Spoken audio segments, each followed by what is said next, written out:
Yo me llamo Milo César, Emilio en realidad, yo soy Milo César. Y bueno, cuando empezamos a hablar con Ripari hace varios meses,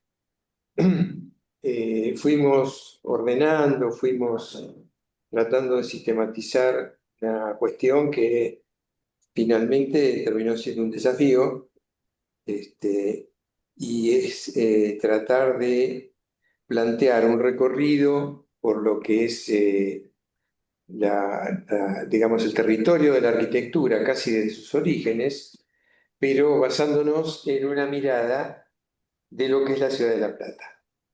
Yo le decía a Ripari la otra vez que si uno recorre 1 o 2 cuadras de la ciudad de La Plata se encuentra con gran parte de la historia de la arquitectura. No en forma directa, obvio, sino en forma de referencia. Entonces era una manera de entrarle a esto, que no es una conversación sobre historia, sino que es una conversación sobre lo que uno entiende que es la permanencia, la continuidad de la arquitectura en términos de acumulación de conocimiento, experiencia, etcétera. Yo, cuando empezamos a hablar, después escribí una cosa que eh, la voy a leer porque sintetiza un poco esta cuestión, ¿no?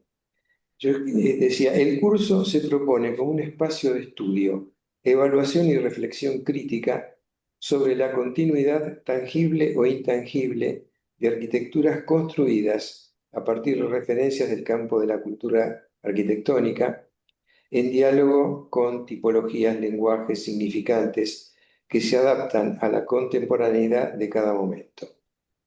Y bueno, creo que eso sintetiza un poco esta cuestión de que en realidad la mirada es la contemporaneidad en cada momento, después reflejada sobre la construcción más o menos continua de la ciudad. Esos son procesos permanentes, las cosas se reciclan permanentemente y, digamos, los impulsos que las vidas contemporáneas van pidiendo, la arquitectura los tiene que recoger y las tiene que adaptar.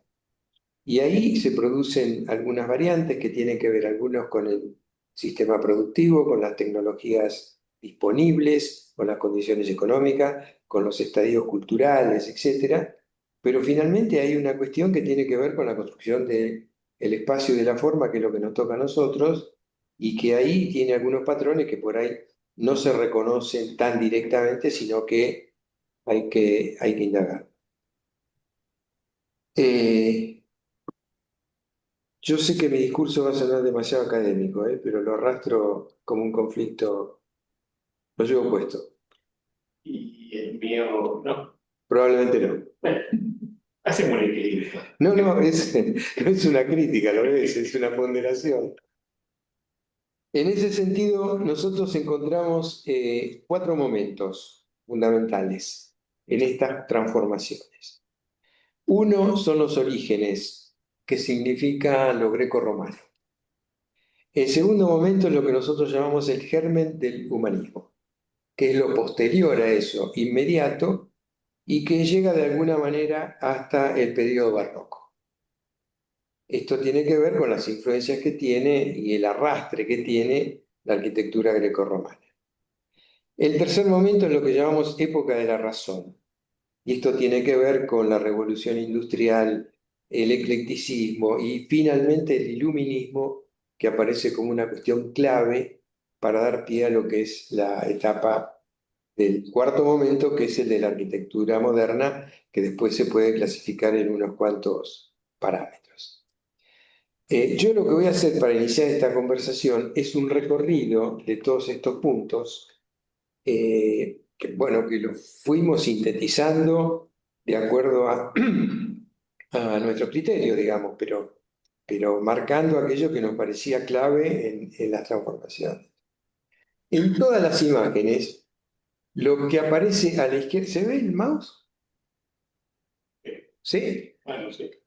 ¿Se ve? Sí, Ah, Sí, sí, se se ve. ve, se ve. bien. Todo lo que aparece a la izquierda es lo original, lo greco-romano, digamos, en este caso Grecia, y todo lo que aparece a la derecha es lo que tiene alguna connotación con La Plata. Este es un poco el concepto básico, digamos, original, ¿no?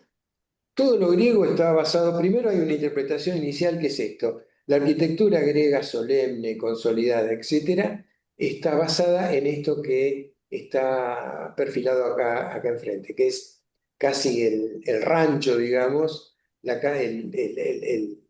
forma original de la casa o del ambiente con el techo a dos aguas, que del muro pasa a tener el pilar y después la columna y esta cuestión es dignificada a partir de lo que en este caso es el templo griego de Atenas, que es el paradigma, digamos, de esta cuestión. Y entonces acá aparecen las proporciones, la medida, etcétera, que es lo que en última instancia después va a arrastrar el resto del funcionamiento de la arquitectura. Hay gente esperando entrar. ¿Qué hago? Tienen problema en ver y admitirlos. Ah, perdón, ¿eh? ¿Qué dije de malo? No, hay gente que está esperando para entrar. Admitir todo.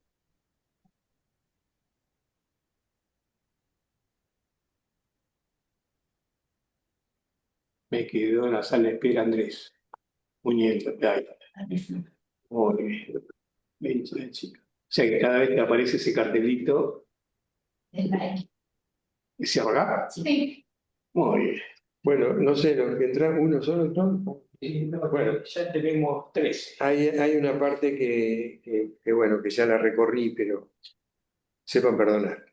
Eh, digamos, esta cuestión está muy basada en lo que en ese momento significaba la arquitectura griega en función de lo que esa sociedad en última instancia se proponía. A nosotros eso nos llega, en algunos casos, en formas casi abarcativas completas, como es el Partenón de la universidad.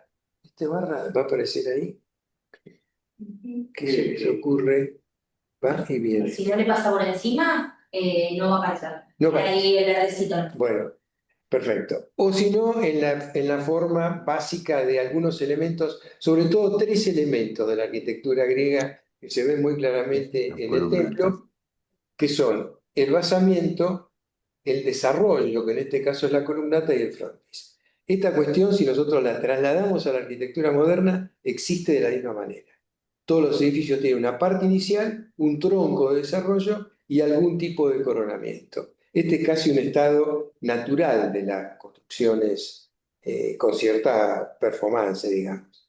Acá hay algunos ejemplos de esto, el cementerio de La Plata, el museo, lo que es el ex mercado con esta cuestión del inicio del frontis, etc. O sea, hay muchos datos constitutivos de las arquitecturas de la ciudad nuestra que insinúan esta relación con lo greco-romano en última instancia, sobre todo lo griego.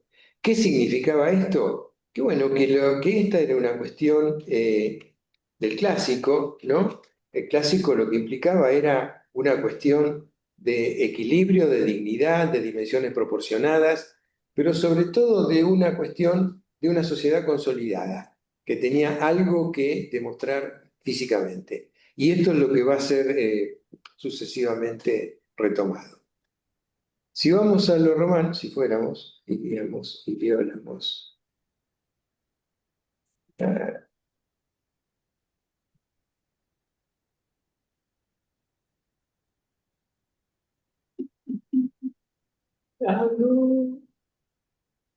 en cuanto pueda lo paso, ¿eh?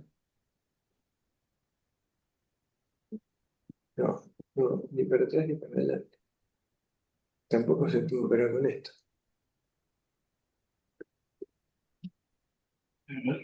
Sí. Ah, no, se colgó mal. Le espaciador.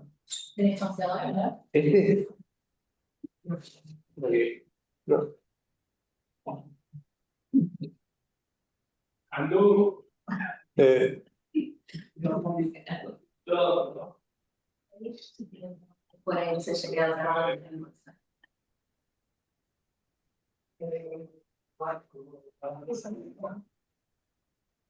Pasa. Es favor.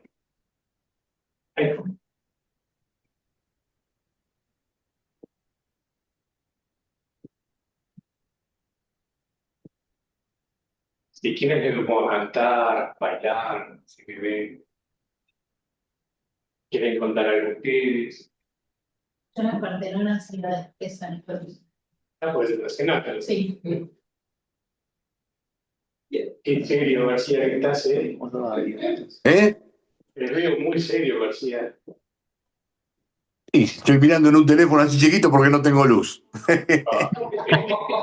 ¿Te imaginas lo contento que estoy? No me había dado cuenta. Ahí veo a Beto. Hola, Beto. Hola, Te estamos conociendo. encantado. Desde Mendoza. ¿Vos sos Ricardo? Yo soy Ricardo, pero no me Bien. ves, así que todavía. Te, te veo ahí en el ángulo izquierdo. Apareces en la pantalla, ¿eh? Ahí está. ¿Agarró? A ver, Espera, vamos a compartir de Yo, nuevo. no, este es mío. Pantalla. El que estás viendo es mío. No, no, vos te ves apoyado en la pared. Ah, mira vos. Sí, te veías. Ahí, ahí, La panza se ve, Mendo. Vamos a dar un poco de cuestión académica a todo esto, ¿eh?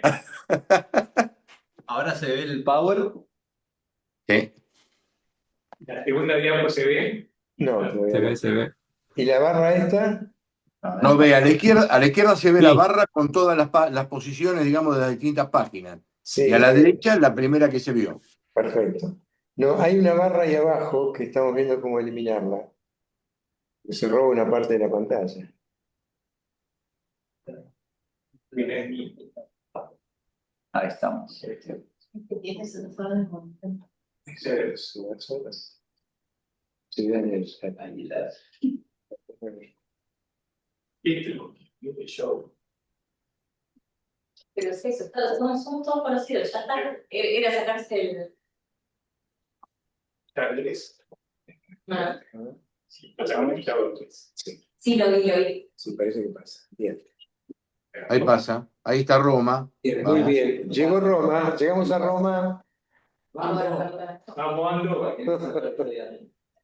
Bueno, es sencillo. De nuevo se repite este esquema que lo de la izquierda es lo romano y lo de la derecha es lo de la plata. Y acá hay reflejos parecidos, digamos, ¿no? ¿En qué consiste la diferencia de lo romano y lo griego?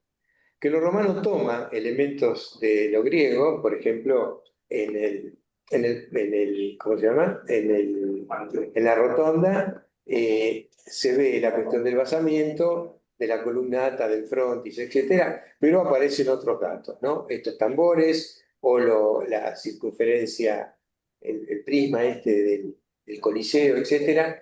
Pero la diapositiva esta, la imagen esta es muy importante porque delata o establece una forma de construir. Y el tema de la construcción es muy importante en esta cuestión, porque sin una construcción estudiada, modificada, desafiante, no se podría hacer una cúpula como la del Panteón, que implica recursos técnico-arquitectónicos importantes. Ahora, ¿en qué aparece la diferencia? En que en última instancia la ingeniería romana que necesitaba no solamente expresarse en un territorio definido, sino extenderse en el imperio, tenía que poder expresarse en razones constructivas más o menos organizadas. Y aparecía una serie de programas que en lo griego no estaba, ¿no? Se empiezan a ver acá la cuestión del Coliseo, los acueductos, las rutas, los caminos, etcétera, que imponía el imperio y la consolidación del territorio que implica otro tipo de arquitectura. Y una cuestión fundamental que es el uso del hormigón. El hormigón es una cuestión clave para los romanos, un hormigón en base a puzzolanas que resistían el paso del tiempo, de hecho lo han hecho, y que generan una especie de continuidad en la forma de elementos arquitectónicos que se han preservado, sumamente rica. Lo de la derecha, que es lo de la plata, tiene cosas muy interesantes. Por ejemplo, esta es la casa romana, la casa chorizo es exactamente la mitad de la casa romana. Es decir, en lo doméstico también hay un eco en cuanto a esta relación, y la casa chorizo es un dato constitutivo muy importante de la ciudad de La Plata.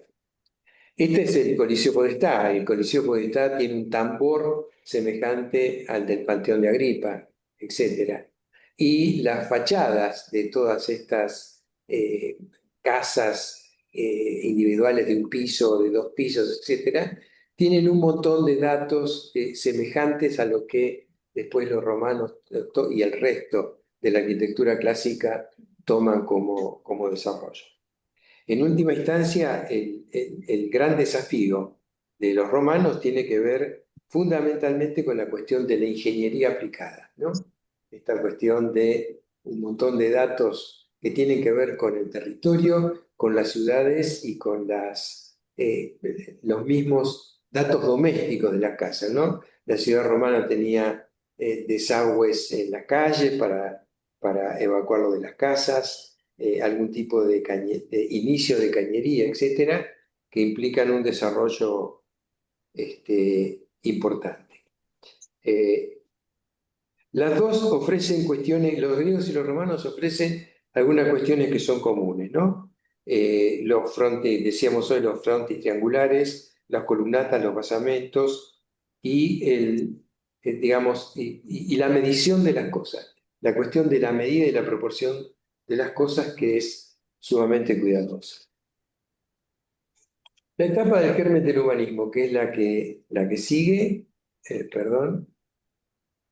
empieza por esta cuestión del medioevo. Es importante esto del medioevo porque el suceso de la época medieval, que en última instancia la podemos ubicar en torno al siglo XII, XIII, etc., o sea, inmediatamente después de lo que va sucediendo como caída del Imperio Romano, tiene algunas cuestiones que son importantes, digamos. Primero es una arquitectura de masas, ¿no? De cuestiones, muros macizos, el uso de la piedra, poco aventanamiento, etc. Y yo tenía un amigo historiador que decía, al medioevo se le dice el periodo oscuro. Tan oscuro no debe haber sido porque en ese periodo se guareció, se guardó toda la historia que la cultura de la humanidad había conseguido hasta ese momento. Sin el medioevo y el encierro que el medioevo propuso en castillos, fortalezas y finalmente en conventos e iglesias, y es un poco lo que expresan estas imágenes, ¿sí? Estos los castillos, las construcciones de la iglesia, estas especies de poblados cerrados que implicaba la arquitectura medieval y el territorio del medioevo, que era un territorio fraccionado a partir de poderes más establecidos, más delimitados, y la imagen de abajo es esta cuestión de los monjes conservando, escribiendo, etcétera, que era la manera de conservarlo. Hasta que no aparece la imprenta, esta cuestión era sostener esa conversación. En La Plata encontramos muy pocos datos, pero son datos de referencia que me parecen bastante interesantes, ¿no? Por ejemplo, esta imagen central es una de las iglesias de La Plata que tiene algunos datos básicos de esto. La aparición de las torres, los frentes labrados, tallados casi, esta cuestión en relación entre la iglesia y el resto de las piezas, como acá aparecen en los conventos o en los poblados medievales. O esta otra que es la del seminario, donde de nuevo aparece lo mismo, la cuestión de la iglesia, la torre y el resto del aparato construido, la cuestión de los patios cerrados, con galerías, etcétera, que es una cuestión clave, ¿no? Este patio del seminario es casi una réplica del medioevo. Y bueno, y estas cuestiones del espacio interior, esta cosa dura, monacal, etc. Este es el interior de las habitaciones del seminario mayor que responde a esta cuestión. Despojado, uniforme, sin personalización, y es un poco lo que se desprende de esta arquitectura. El paso siguiente es el gótico. El gótico es un momento sumamente importante de esto y es un episodio raro, el gótico, porque sucede entre los siglos XII y XIV, justamente antes del Renacimiento. Pero el gótico implica un periodo y un desafío arquitectónico que no tiene antecedentes y no tiene sucesos posteriores. Es como un ciclo casi cerrado, digamos, que está basado en una cuestión básica, que es esta forma de encontrar dimensiones, sobre todo dimensiones espaciales, muy amplias a partir de prácticamente empezar a trabajar la piedra, que era lo que se disponía en ese momento, como si fuera una pieza lineal o una membrana. Y esta es la cosa técnica que aparece como sumamente interesante. Y toda la arquitectura que se genera en función de esos datos, ¿no? De nuevo, la de la izquierda son los originales, esta cuestión de ganar altura por superposición de piezas muy livianas hechas en piedra o muy delgadas hechas en piedra y que consiguen una altura general altísima para lo que en esa época se podía construir. Y estos elementos que lo que tratan de hacer es reflejar cierta liviandad de la construcción. Y tiene un sentido, digamos, que tiene que ver con el espacio, con la estructura y lo simbólico para esto, para hacer de que el espacio, este ritual de la iglesia, aparezca como un dato importante. El arco que es lo que se llama el arco abovedado, también es un invento porque es un arco que permite llegar a una dimensión mayor que el arco plano, que es el que tenían los romanos. Bueno, esta réplica de la derecha es la Catedral de La Plata, que refleja exactamente los mismos términos que esta otra iglesia, que es la original de Charles. Pero el sistema constructivo es lo mismo.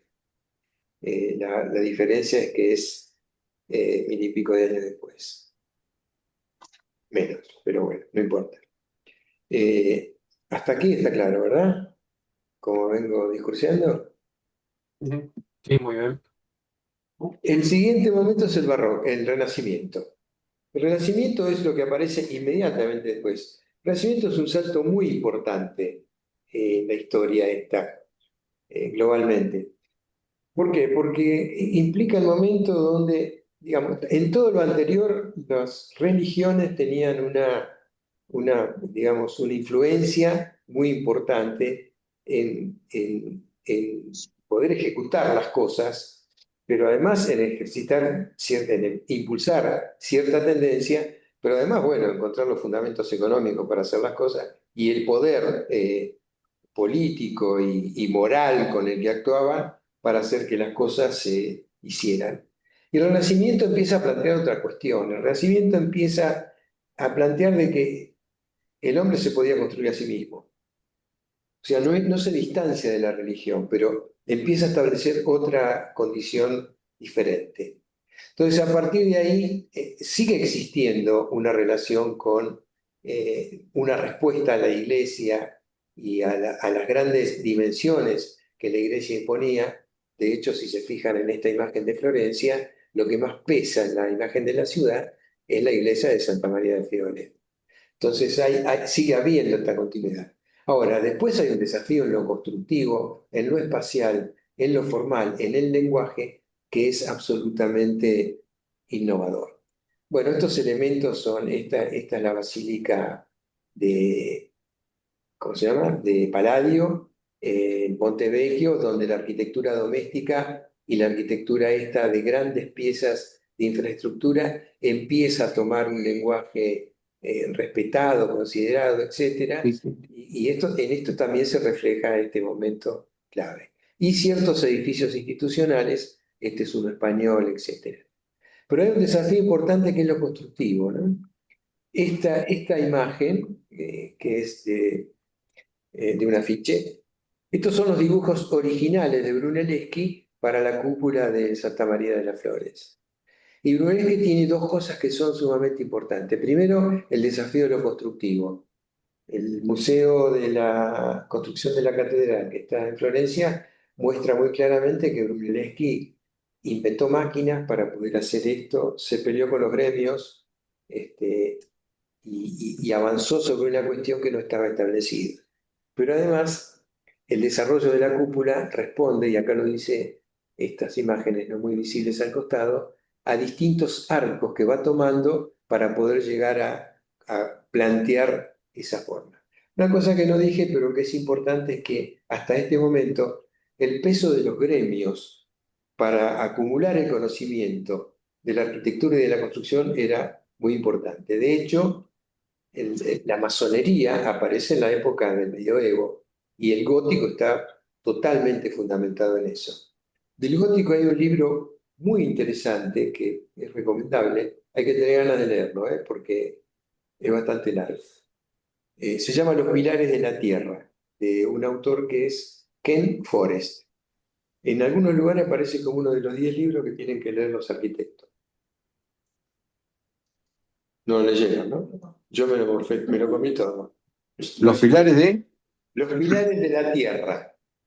Y el autor es Kent Forrest. Igual está la serie, así que Hay una serie, sí. Hay una serie de 4 o 5 capítulos, pero bueno, no es lo mismo. Este libro desarrolla muy bien justamente el gótico y este pie que va a producir para que esta entrada al Renacimiento, a partir de esto, del desafío de la forma, de lo construido, del método de la producción y de extremar la calidad de un material, porque esto en este caso está hecho de ladrillo, etc., es bastante absoluto. Mientras tanto, nosotros acá en la ciudad tenemos algunos datos que tienen que ver, sobre todo con esta arquitectura de masa de los palacios, que es lo que aparece por acá en la Basílica de Vicenza de Palladio por un lado, o en este otro español, pero edificios como lo que es el Asilo Marín, lo que fue el Teatro Argentino Antiguo, o lo que es el Colegio Normal 1 al costado de la Plaza Moreno, son edificios que expresan un poco esta cuestión, sobre todo del palacio. Y el palacio es muy interesante porque es un elemento nuevo que va apareciendo, que después va a hablar de la vivienda colectiva. Pero así como acá el Ponte Vecchio ya es una dignificación de lo que es la arquitectura doméstica y la casa del hombre en última instancia, después aparece reflejada en este tipo de edificios de masa importantes, seriados, etcétera, que se van a ir desarrollando. El siguiente momento es el del barroco. Yo no tengo noción del tiempo, ¿está bien? Ni idea. vamos en media hora. El siguiente momento es el barroco. El barroco también, nosotros cuando empezábamos lo dábamos como una cuestión muy importante, porque, digamos, así como el Renacimiento se llama Renacimiento porque retoma de alguna manera, en un discurso distinto, lo que era arquitectura greco-romana, ¿no? Pero basado en otro tipo de cosas, la proporción del hombre, por eso aparece en la pintura, aparece la perspectiva, la geometría, etc. Y esta cuestión el barroco la hereda, pero la cuestiona a partir de que empieza a agregar este tipo de cuestiones que se ven muy claramente, donde lo greco y lo romano es un detalle que puede ser subvertido en cualquiera de estas fachadas. Hay una mezcla de frontis triangulares, frontis curvos, datos de arcos aplastados contra las paredes, perforados, etc. Más esta cuestión de la sobrecarga casi decorativa de los interiores y el uso de la forma libre, los ovoides, las curvas, etcétera, que se pueden ver en cualquiera de estos modelos originales, ¿no? El interior de Sant'Agnès, San Carlino, ¿cómo se llama? San Carlino de las Cuatro de las Fuentes. Cuatro Fontanas. Las Cuatro Fuentes. Son de Borromini, en realidad, que era como un personaje clave de esta película. Pero, insisto en esto, no es casi una cuestión intelectual, sino de manipulación de la forma. Entonces, desde ese punto de vista, el barroco produce una ruptura porque está cuestionando lo que es el Renacimiento y a partir de ahí se abren otro tipo de perspectivas. En La Plata tenemos muy poco de esto, algunos detalles. Los manuales dicen que esta iglesia, que es San Ponciano, ¿no? Sí. Es el nombre, tiene datos de lo que es la arquitectura barroca. De hecho, en algunos elementos como los florones estos, este exceso de esta especie de horror vacui sobre la fachada o aún en los interiores. Este es el púlpito que aparece realmente como sumamente barroco o el interior de la iglesia. Es un ejemplo menor, ya con un barroco muy estetizado, si se quiere, pero que habla un poco de este tipo de continuidades. Perdón, estas eran las que no pudimos corregir, que estaban subvertidas. Bien, no todo es perfecto, al contrario, es todo imperfecto. El momento siguiente es lo que nosotros definimos como época de la razón, o sea, como trajimos lo grecorromano, como trajimos la cuestión del Renacimiento, ahora aparece la época de la razón. ¿Por qué la época de la razón?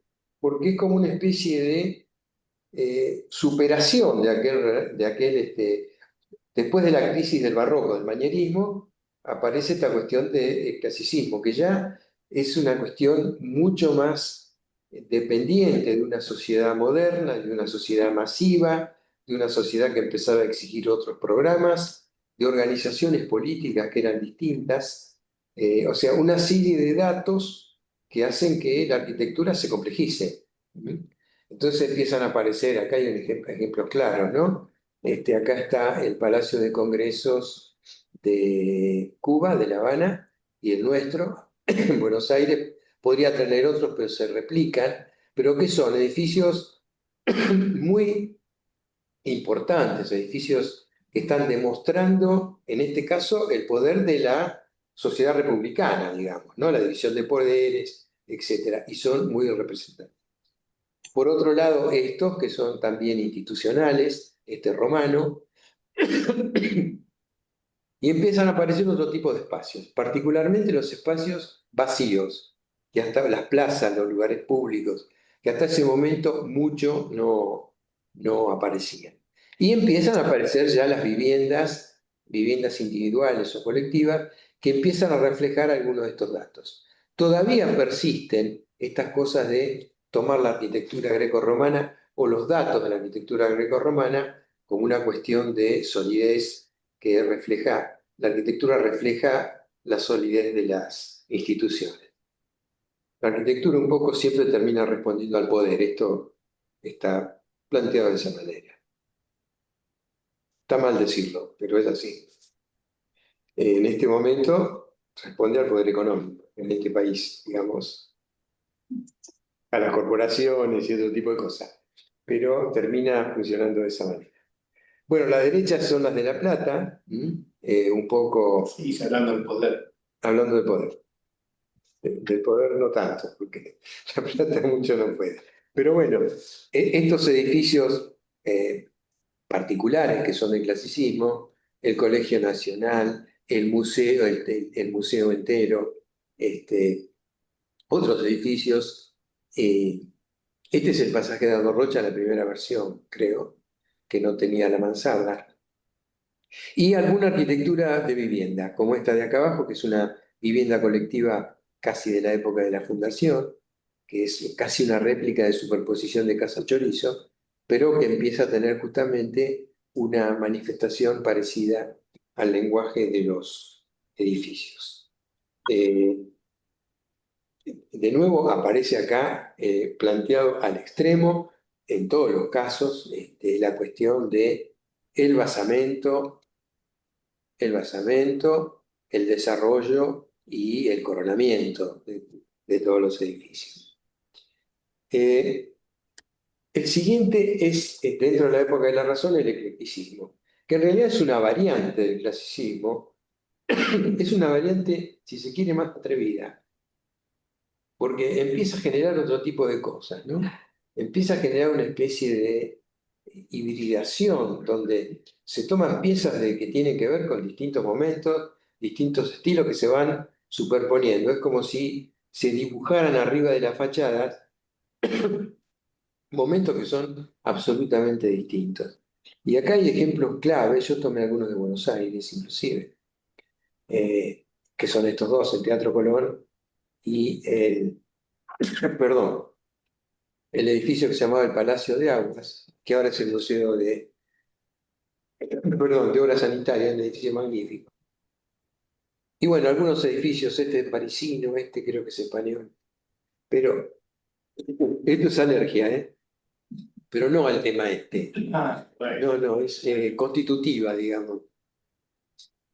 Y en La Plata tenemos, me parece, ejemplos que son bastante claros de esta cosa, que no se sabe muy bien, que es una mezcla, ¿no? Este edificio 12 y 50 y pico, que es una mezcla de esto de cosas distintas, medias Art Nouveau, medias del eclecticismo, algunos datos de los coronamientos, las torres, o sea, es una mezcla absoluta.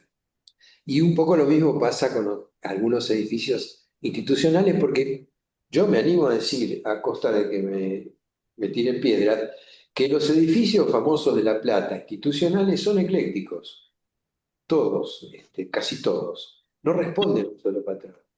El hecho de que exista la municipalidad con una forma, esto acá hay dos o tres, digamos, está el pasaje de Aldo Rocha ya con la mansarda que lo eclectizó al edificio, la municipalidad y la legislatura, que los tres son edificios absolutamente distintos.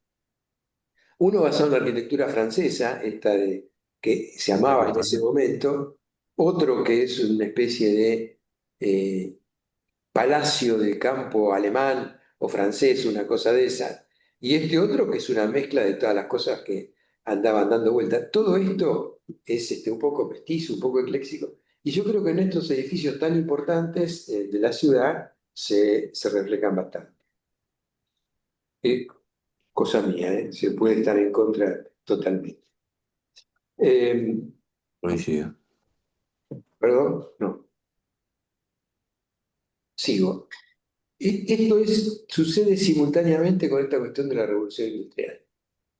La revolución industrial es un dato importante porque empieza a aparecer otra cosa que es la gran multiplicidad de demandas funcionales que hay en la sociedad, estaciones de ferrocarril, industria, exposiciones universales, vivienda masiva y lo que generaba la explosión de la industria en cuanto a encontrar datos que plantearan cómo se iba a vivir dentro de las ciudades, cómo iba a vivir la gente, etcétera, que iban a influenciar de arquitectura y que en realidad iban a ser un pie prácticamente, uno de los datos de lo que iba a ser el movimiento moderno. Y en este caso, la revolución industrial, que es básicamente siglo XIX, empezó por ahí un poco antes, estaba impactado por esta cuestión de respuestas que tienen que ver con ciertas formas de producción, ciertas formas de conductas sociales cambiadas. Hay que pensar en que esta imagen de acá abajo, que es el de los fanansterios, ¿sí? Que este es uno en Francia, aparecen como un dato importante. Y hay una agregación técnica fundamental que lo produce la cuestión de nuevos materiales, el vidrio, el acero, la aparición de la electricidad en el último momento. Y entonces toda esta cuestión va a generar un nuevo impacto en las estructuras, en las estaciones de ferrocarril, estructura de hierro, de piezas livianas, partes prefabricadas como piezas que en las exposiciones internacionales, como este es el coso, ¿cómo se llama? El invernáculo de Paxton, la Torre Eiffel, etcétera, son datos de ese momento. El desafío era nuevos materiales y nuevas formas de pensar las estructuras y mostrarlas. Las estructuras ya a esta altura no están ocultas, sino que están expuestas. En La Plata creo que hay algunos ejemplos interesantes, de otra manera, mucho más domésticos, a la altura de lo que se podía construir en la ciudad en ese momento, pero en última instancia la usina esta del puerto, o la usina que había en Berisso para los frigoríficos y eso, o el primer edificio de lo que fue el Pasaje Ardo Rocha, que era una estación de ferrocarril con una estructura en el medio importantísima, o esto que es el Hotel de Inmigrantes de Berisso, que en última instancia es una réplica menor de esta especie de arquitectura de asistencia social a lo doméstico. Yo creo que es un periodo que va a explotar en cuanto a lo que es la demanda de funciones distintas y de la masividad, y de cierta responsabilidad social con respecto a la masividad. Esto va a explicar probablemente lo que son todos los conflictos sociales de fines del siglo XIX y principios del siglo XX, y después, bueno, disparan las guerras y ese tipo de cosas que tienen que ver un poco también con esta tensión de lo que significa un mundo que está cambiando rápidamente. La arquitectura hasta acá la sigue más o menos a los tropezones, pero ya se ve que estos edificios empiezan a cambiar un poco de búsqueda de lo representativo y del lenguaje arquitectónico. En las estaciones y en este tipo de edificios ya no se encuentran casi datos de esta arquitectura greco-romana, sino que empiezan a aparecer casi versiones libres del lenguaje. El siguiente es el iluminismo. En este también nosotros nos paramos mucho al principio. Yo creo que este sí es un quiebre muy importante, eh, impulsado también por lo que eran los movimientos de discusión sociales. Se origina la Revolución Francesa, pero después empiezan a proyectarse sobre todo el mundo de la cultura. Entonces, estos edificios, Boulez, Ledoux, Schinkel, todos esos tipos que empezaron a producir este tipo de edificios, ¿no? Que son inventos realmente, son arquitecturas de invento entre lo que es la búsqueda de un espacio y lo que es la posibilidad técnica que justamente la revolución industrial le empezaba a dar. Y todavía persisten algunos datos de estos representativos. Es una especie de disputa, ¿no? Entre una forma que aparece nueva y desafiante, como esto es una vivienda,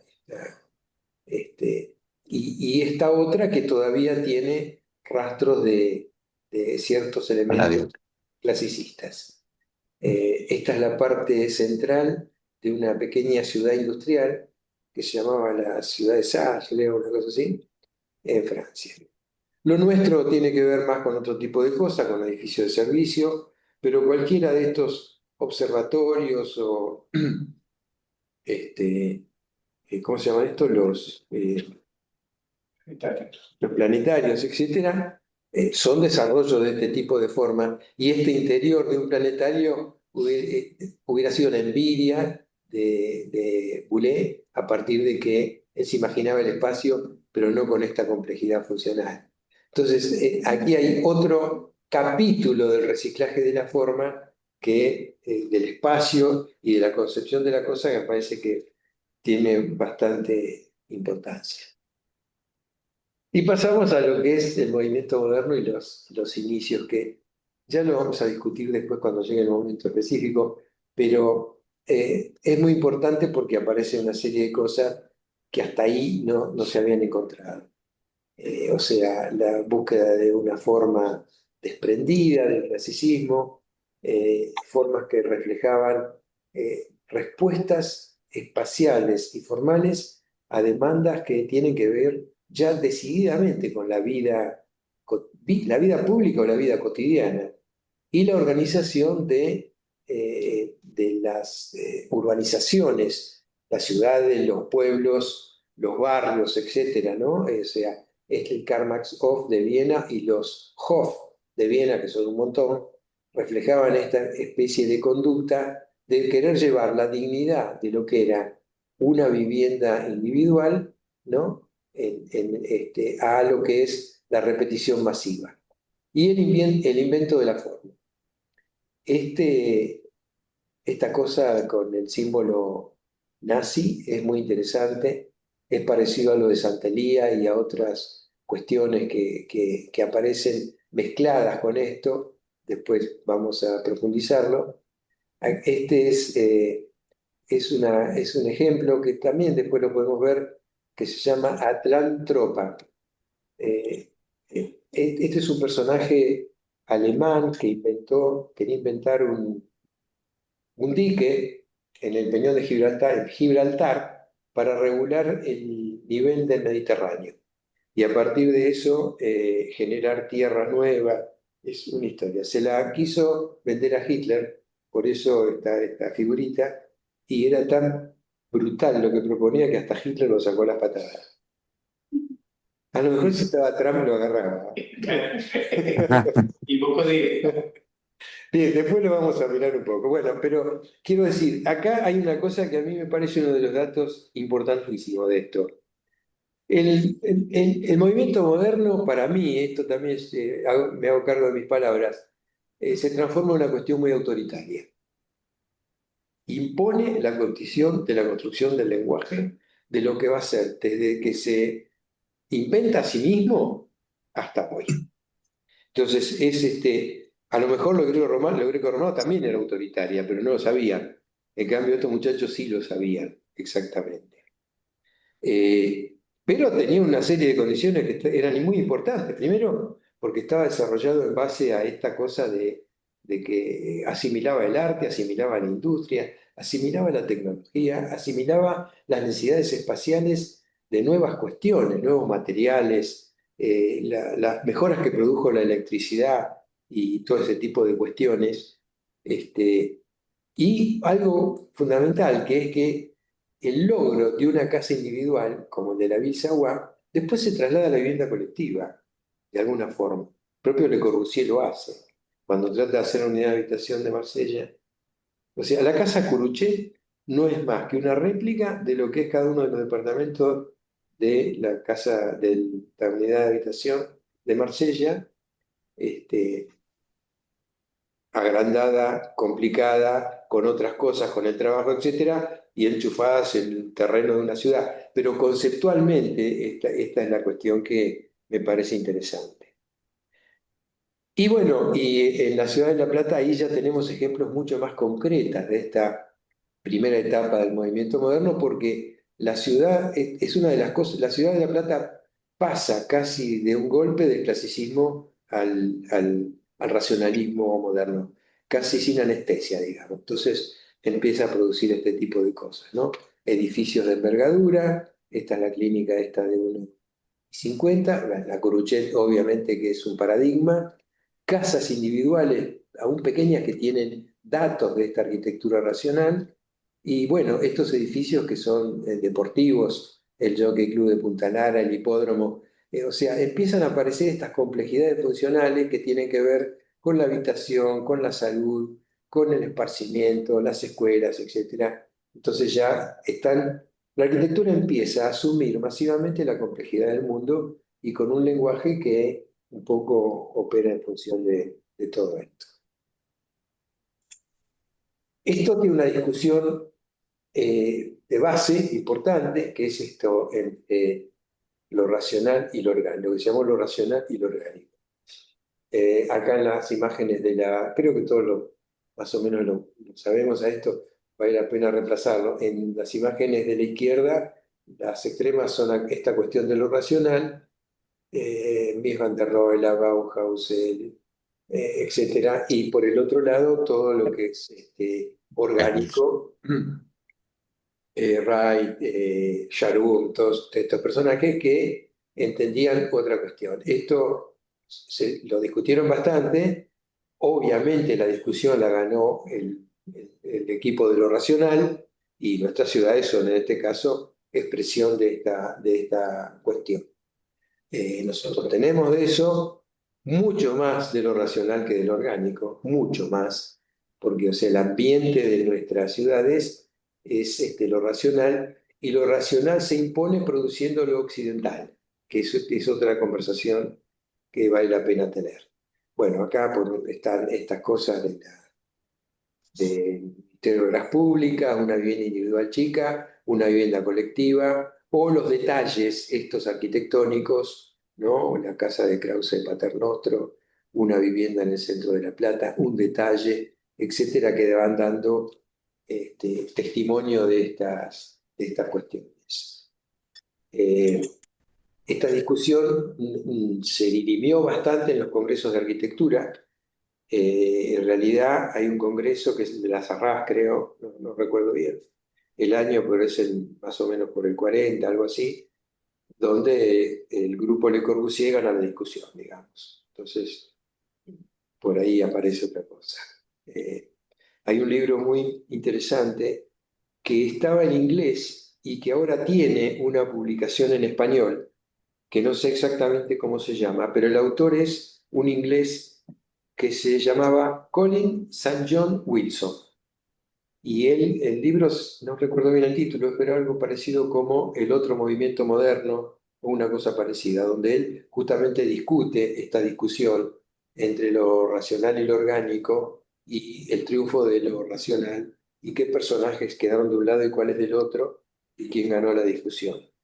Yo creo que esto es muy interesante porque esta etapa marca mucho esta condición de lo occidental que yo decía, porque el mundo se empieza a occidentalizar totalmente. En este momento, el hecho de que las mujeres japonesas se quieran operar los ojos implica una búsqueda extrema de esta cuestión de la lectura de lo occidental como el paradigma de esto. Y esto aparece en todos lados, hasta en los países árabes, no en los más extremos, no en los que a la mata, digamos, sino en los que son más moderados, los africanos, etcétera, aparece esta cuestión. Y ahí yo sumo otro dato, también me hago cargo de mis palabras. Yo creo que la mayoría de nuestras ciudades, La Plata es un caso extremo, tienen planimetrías que están basadas en el siglo XIX. La gran discusión sobre la transformación de la ciudad en base a la explosión industrial, la masividad, etcétera, la discusión de cómo tiene que ser la ciudad es en el siglo XIX. Pero las morfologías urbanas después empiezan a seguir la trayectoria de la arquitectura occidental.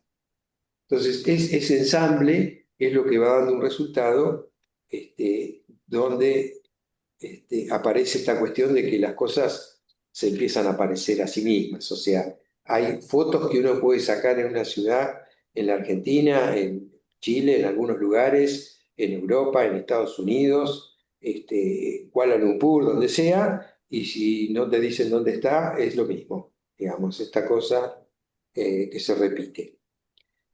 Pero hay una cosa interesante, ¿no? La ciudad empieza a ser un objeto integral, digamos, ya no es la ciudad por partes, como se veía en lo griego, en lo romano, medioevo, etcétera, sino que es una cuestión integrada y que produce los conflictos de la masividad que tenemos. Estoy haciendo lunga, ¿no? No, Diría un italiano, la fai lunga, decía mi abuelo. Pero en ese momento también hubo divergencias. Hubo muchachos que pensaban otras cosas simultáneamente con eso. No duraron mucho ninguna de estas cosas, en algunos términos, no en todos. Pero empiezan a carecer este tipo de cuestiones. Sobre la izquierda hay dos momentos que son para mí fundamentales que se integran. Lo de abajo es el futurismo italiano, que fue una cosa muy breve.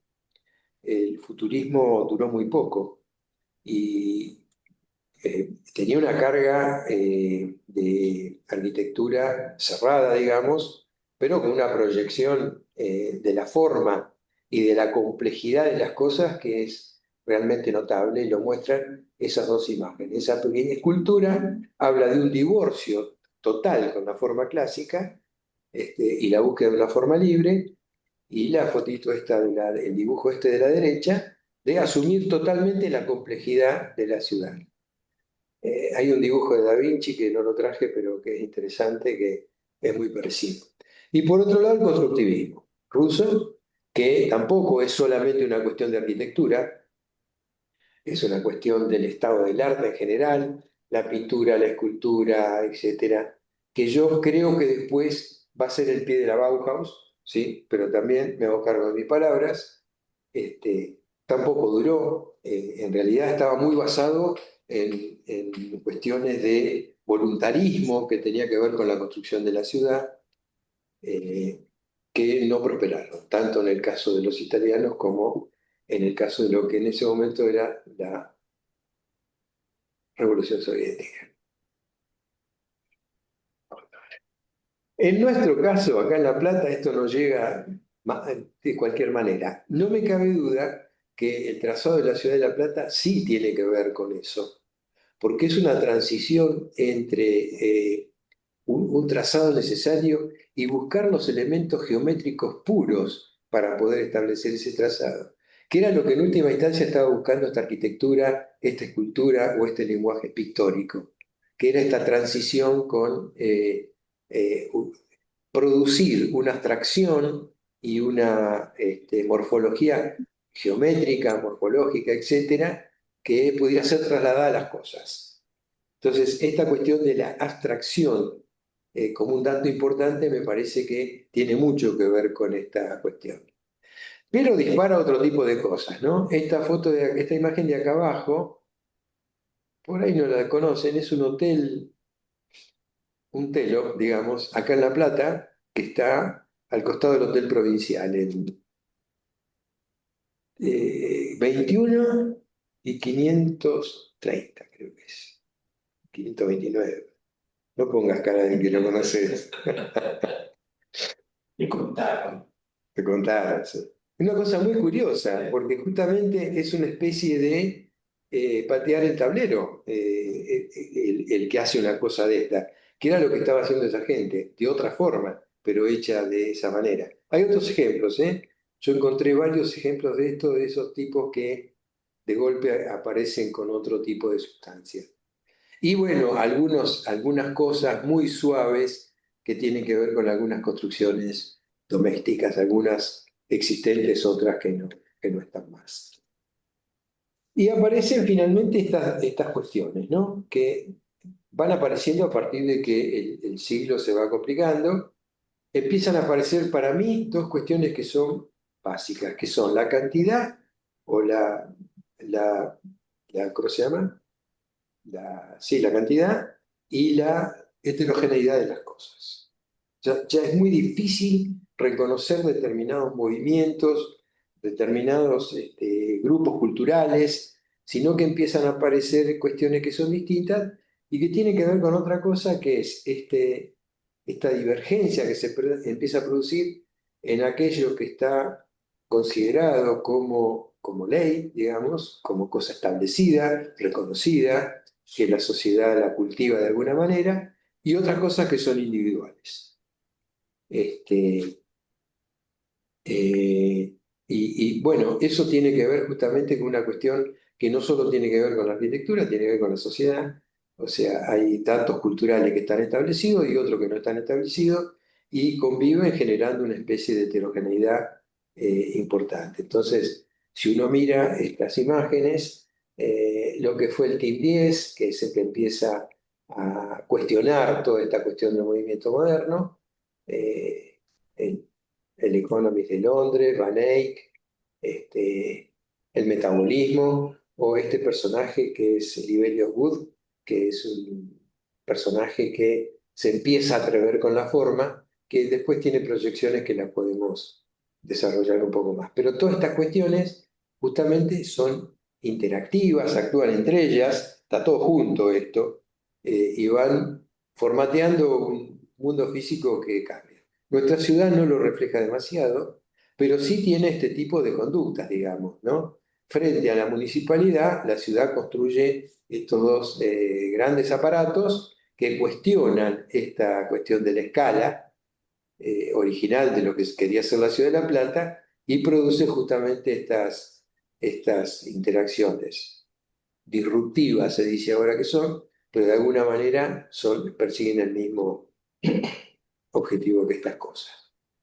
Y esto tiene que ver con la producción de diversidades, ¿no? Y que afectan mucho a la cuestión de la forma, y que cuestionan no solo en dimensiones, sino en lenguajes que son absolutamente distintos, muy personales, pero de alguna manera van intentando un recorrido que no tenía que ver con esto del greco-romano original, el clasicismo, el barroco, el eclecticismo, ¿sí? Sino que se rompe absolutamente y establece un montón de condiciones. Entonces a la izquierda está, bueno, MRDB, Clorindo está en el CONEX, Geri, la municipalidad, el Centro Cultural de Córdoba, estos tipos del COP Himmelblue, digamos, todo este tipo de cosas que hace que la arquitectura de alguna manera se dispare para canales que están un poco, son divergentes en última instancia. Bien. Bien, hasta aquí. Después, como vamos a tener que seguir, yo me reservo.